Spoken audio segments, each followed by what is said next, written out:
What's up guys, Matt here again. Gonna do a couple upgrades on the XX today. I'm finally gonna get my tie rods installed, hopefully. And then I also picked up the steering bracket from Speed. So the tie rods are their own purchase, and then here's what you get with the steering bracket. You get these two brackets, I believe, are for the sides, and then this and all your bolts. And you actually get instructions, which is nice because you buy so much stuff nowadays and they just give you the product and no instructions, so it's nice to have that. So they say to pull these two bolts here, and the same one on the other side, and then lift the radiator an inch or more. So I just want to show you, when you take that loose, I mean, the radiator is right there against the plastic. You're not going to have an inch to move. So I'm just going to go ahead, take the plastic loose, get them out of the way, and just make this a whole lot easier. Alright, so I pulled this side off, and then I'm going to see if that'll give me enough room. You can see I got that set of Allen wrenches underneath there to pull that up a little. So I'm going to see if that'll give me enough wiggle room in there to get stuff loose how I need it. If not, I can probably lift this side a little with that just loose, or I may go ahead and take that off, but trying to do as little as possible. We'll see how it goes. Tie rods are just a matter of grabbing it on the flat spots and turning it. This has got standard threads, lefty loosey. Loosen this side a decent little bit, and then I'm going to go ahead and take this side loose so that it's not putting it in a bind when I'm loosening this in. It's not pushing this into a bind. So I'm going to take this loose and go ahead and pull this out. So the tie rod's off. I'm going to pull the boot off this end. So one thing may not have been a bad idea is to go ahead and crack this loose while it's on the machine, just so you ain't got to do it on the floor. It's not bad at all if you do end up doing it this way, but I'm going to slide the boot off that direction instead of trying to get it over this. So you have to take all this off. Got the passenger side off, pulled apart, boot on the new Speed tie rod. Now we're going to do the same thing on the passenger or the driver side, and then we'll start on this box and bracket. One thing I did forget to mention, with this double shear mounting bracket here does come with this steering box shim that you need. You can see I've already got mine in there. I got it from Speedworks back before Speed was doing these, so I think they put this in there so that you have it, because it's definitely needed. But I don't think they actually sell this by itself, because they said they didn't really want to get in the market of competing against Speedworks that is already offering that. They just wanted you to have it if you only bought this support kit off of them. So check out our video on the steering box bushing for that whole install, but it's pretty simple too. Alright, so now I'm going to loosen this pinch bolt on the steering shaft. A 15 fits it good, seemed like. So we'll loosen that up, and then I think we're going to take these bolts holding the steering box bracket there, take that loose and pull the whole box out, hopefully. So I pulled these 4 bolts out of this plate. I don't know whether you can see that plate right there. 2 here, 2 here. And there's a decent amount of play in here to move this thing around. So I'm going to try to get my pry bar between here and here and pry that off the shaft. I've already got it pulling off a little bit, but try to get it all the way off. Alright, so you're going to pull these bolts out, and then with the bolts they give you, these here, you're going to put this bracket on the back side. This is with that flange facing up. These 2 holes here that are shorter spaced apart, you can see these 2 are closer than these 2. This is going to be on the driver's side, so that kind of helps you know you're getting that on there right.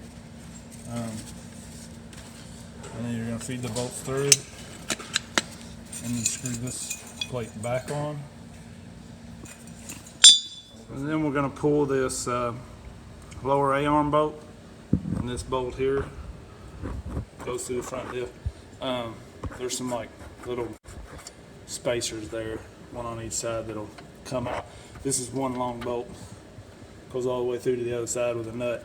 So I'm going to pull that out because the new bracket's going to tie in here. So these will fall, so you might want to try to catch them. So that's how those were through here. Went through, and then it had one of these. And on the other side it had one, and then it had the nut. So it came out super easy. The lower A-arm bolts a little bit tougher. Just got to wiggle and play with them. All right, so both the once your A-arm bolts are out, this bolt's out, you're going to attach this driver's side bracket right here. Remember, that's the side which it's only going to line up one way, with the holes closer together. So these are spaced further apart. Looking at it like this, the easy way is the barcode's here, this flanged piece. Put this on just like this, and these bolts with the nuts on them that they give you with the kit through here, it says do not tighten these down yet until everything else is in place. All right, look, I don't even know where I was at because I've been battling this for like my whole freaking life now, I think. This is absolutely the worst thing I've ever freaking dealt with on this thing. And it's not anything to do with Speed's design. It's just where this is at. The tight spot, trying to get these splines lined back up on a steering shaft. It's just ridiculous. And like I said, it's not anything with Speed. The bracket's fine. It's not even that anything that it's causing. It's just getting everything lined back up, and it's such a tight spot. There's no room to work. I ended up having to raise my radiator that much. A lot of prying with the pry bar and working it around. You're supposed to have this piece on here when you put it in, but I could not get it in there and on the splines with this on it. So I took this off. Hopefully I can get these bolts back in here. That's going to be tight too, but it's got to be better than trying to get all that in there and lined up. All right, so it's on for the most part. Just got to tighten everything down, put my bolt back in here, but I'm not a big fan of how these bolts work. I mean, there's not room here to do anything really, so I understand, but these are a pain because they have a nut on the back, so to get a wrench on them, you got to come around to this side. And I can't even get in there to show you, I don't think, but I have a wrench. There's the wrench. You can kind of see it. Alright, so here's the big trick. This is why you watch the video and not just read the freaking instructions, because, yeah, I wasn't going to make it happen with the way they said. But anyways, they say take these two bolts loose from the radiator. The problem was, I lifted the radiator out of the way, pulled up on it. Well, this bracket down here is still in the way. You try to lift up on the steering shaft to get it lined back up. It was hitting this more on the back side, but that was just really in the way. So this is almost impossible to get to. There's nuts. Well, the bolt goes through the bottom with a washer. Nut on top, right here. So you can't really get a wrench in here, but you have to have one in there. So I fished one up in there from the bottom and was able to just barely hold it right here to hold a backup on it and get that loose. It's insanely hard, but it's almost impossible to get that steering shaft lined up without taking that out of the way. For me it was anyways. I don't know. Somebody else might have better luck with this, but like I said before, it's been a royal pain. So that's a little tip, something that worked for me. I could not get that shaft back on with those in the way. So I took that bracket out, made things a little bit easier. Alright, so right here you can kind of see how I've snaked this wrench in through the bottom. In between these two little pieces of metal, you'll see what I'm talking about when you get in there. And then there's the wrench. I'm basically holding it with 2 fingers and wrenching from the top.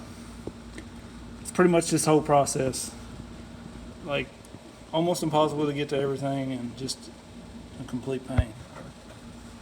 But we're almost there. So there you can see my wrench again, holding the back up. You can't get you would think you could get a socket through the bottom, but you can't because the bottom's made like this too, so that's the plate on the bottom's in the way. There's like an inch or so of room in between those 2 plates.